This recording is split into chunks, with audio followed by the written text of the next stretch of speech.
Halo, Assalamualaikum warahmatullahi wabarakatuh. Saya Rizal Mohemin dengan NIM 4012211116.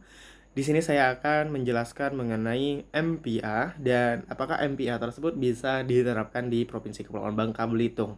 Nah, teman-teman semuanya, seperti yang kita ketahui, MPA itu merupakan singkatan dari Marine Protected Area atau dalam bahasa Indonesianya itu adalah kawasan konservasi laut.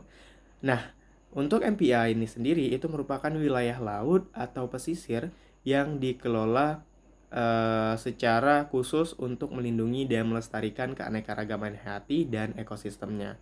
Nah, tujuan utama untuk MPA sendiri ini mungkin yang pertama itu melindungi keanekaragaman hayati laut, yang dimana MPA itu membantu menjaga populasi ikan terumbu karang, padang lamun, mangrove, dan spesies laut lainnya, yang dimana kemudian mempertahankan ekosistem laut yang sehat. Nah, MPA membantu menjaga fungsi ekosistem laut seperti penyaringan air, pengendalian erosi, dan penyerapan karbon. Kemudian peningkatan stok ikan dan hasil penangkapan.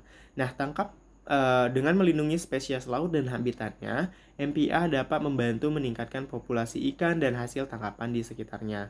Kemudian, MPA ini juga mendorong pariwisata berkelanjutan, yang dimana MPA yang dikelola dengan baik dapat menjadi destinasi wisata yang menarik dan berkelanjutan, mendukung ekonomi lokal. Nah, kemudian meningkatkan kesejahteraan masyarakat.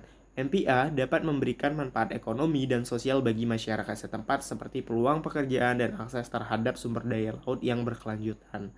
Nah, dalam pembentukan MPA atau Marine Protect Area ini di Bangka Belitung itu mungkin sangat memungkinkan dan selaras dengan hukum nasional Indonesia. Yang dimana menurut saya hukum nasional yang mendukung MPA, yang dimana Indonesia memiliki kerangka hukum yang kuat untuk mendukung pembentukan dan pengelolaan MPA. Beberapa undang-undang yang menurut saya relevan untuk pembentukan MPA ini. Yang pertama ada Undang-Undang Nomor 32 Tahun 2009. Nah, tentang apa sih Undang-Undang Nomor 32 Tahun 2009? Nah, Undang-Undang Nomor 32 Tahun 2009 ini itu merupakan undang-undang tentang perlindungan dan pengelolaan lingkungan hidup, yang dimana undang-undang ini memberikan dasar hukum untuk melindungi ekosistem laut dan pesisir termasuk melalui pembentukan MPA. Jadi, Undang-Undang Nomor 32 Tahun 2009 ini bukan hanya melindungi lingkungan di wilayah daratan saja, tetapi juga melindungi wilayah di lautan juga seperti itu. Nah, kemudian ada Undang-Undang Nomor 27 Tahun 2007. Nah, undang-undang ini itu tentang pengelolaan wilayah pesisir dan pulau-pulau kecil, yang dimana undang-undang ini mengatur tentang pengelolaan wilayah pesisir dan pulau-pulau kecil termasuk dalam pembentukan MPA sebagai salah satu strategi pengelolaan. Kemudian adanya Permen. Permen ini adalah Peraturan Menteri Kelautan dan Perikanan Nomor 1 Tahun 2014 tentang pedoman penetapan kawasan konservasi laut. Peraturan ini memberikan panduan teknis dalam proses penetapan MPA termasuk aspek-aspek seperti identifikasi kawasan, zonasi, dan pengelolaan. Nah, untuk kondisi di Bangka Belitung yang mendukung MPA, yang dimana Bangka Belitung ini memiliki sejumlah kondisi yang mendukung pembentukan MPA. Yang pertama dapat kita lihat bahwa di Bangka Belitung itu memiliki keanekaragaman hayati laut yang cukup tinggi, yang dimana Bangka Belitung memiliki ekosistem laut yang kaya termasuk terumbu karang, padang lamun, dan mangrove. Keanekaragaman hayati ini merupakan aspek penting yang perlu dilindungi. Kemudian pentingnya sektor pariwisata. Nah, pariwisata merupakan sektor penting bagi perekonomian Bangka Belitung. MPA dapat membantu menjaga keindahan alam bawah laut dan meningkatkan daya tarik wisata. Kemudian ancaman terhadap ekosistem laut.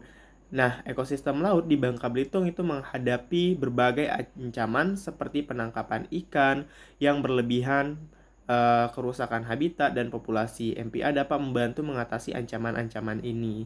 Nah, dalam pembentukan MPA, teman-teman, itu tidak hanya berjalan mulus seperti apa yang kita bayangkan, tetapi terdapat hambatan dan tantangan dalam untuk penerapan Marine Protected Area ini.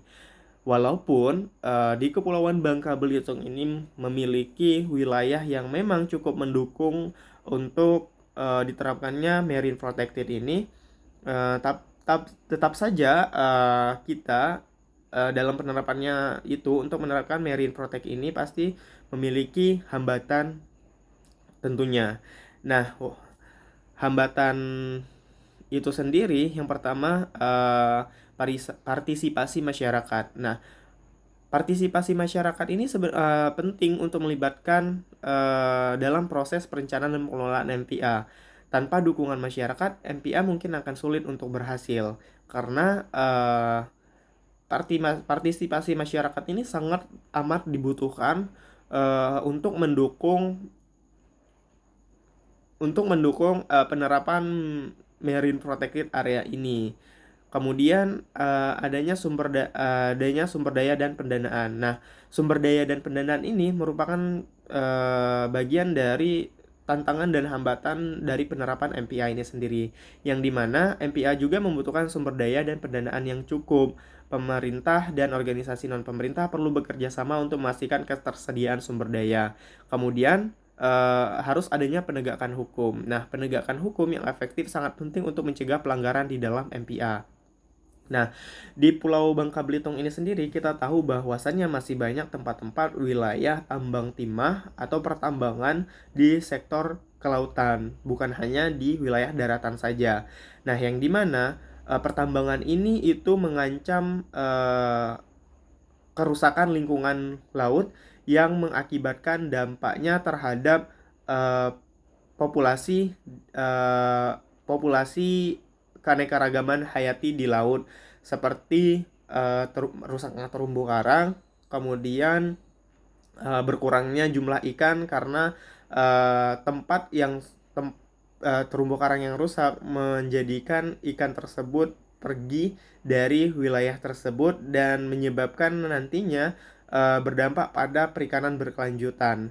Nah, seperti yang kita ketahui, kalau misalkan eh, MPA ini tidak didukung oleh masyarakat, maka mungkin masih banyak wilayah-wilayah di lautan di Kepulauan Bangka Belitung ini menjadi yang tempat tambang timah, sehingga MPA ini makin sulit nantinya diterapkan apabila dukungan dari masyarakat itu sendiri tidak mendukung. Justru masyarakat sendiri itu mungkin lebih mendukung tentang pertambangan timah di lautan daripada penerapan marine protect area ini. Nah, sehingga dapat kita simpulkan